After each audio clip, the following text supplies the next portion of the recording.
حضرت عیسیٰ علیہ السلام سرکار فرماتے ہیں یہ حضرت عیسیٰ علیہ السلام سرکار اللہ کے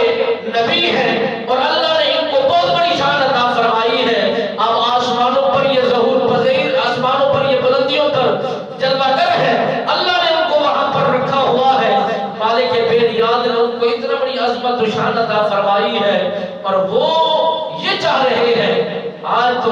ہمیں تو یہ خبر ہی نہیں ہے کہ ہم کتنا خوش نصیب ہیں، کتنا خوش بخت ہیں، کتنا مقام مالک بے نیاز نے ہمیں عطا فرمایا ہے، کتنا ہمیں شان عطا فرمائی ہے.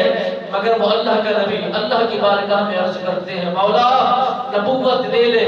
رسالت لے لے، بادشاہی لے لے، حکمت لے لے، یہ کتاب واپس کر لے، مگر آخری نبی آخر الزمان صلی اللہ علیہ وآلہ وسلم سرکار کی عظمت کو ہم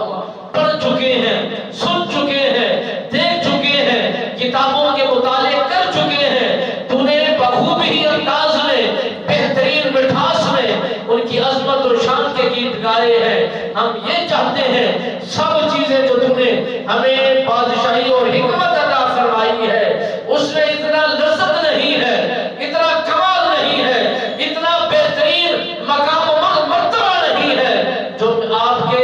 نبی آخر الزمان صلی اللہ علیہ وآلہ وسلم سرکار کے امتی ہونے میں ہے.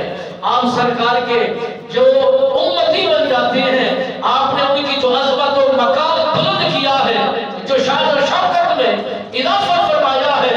میں تو یہ چاہتا ہوں نبوت واپس ہو جائے، رسالت واپس ہو جائے، بس انہی کا امتی بن جاؤ، انہی کا کلمہ پڑھنے والا بن جاؤ، انہی کے جوتے بنانے والا بن جاؤ. اور میرے آقا نامدار صلی اللہ علیہ وسلم سرکار کے متعلق حضرت عیسیٰ علیہ السلام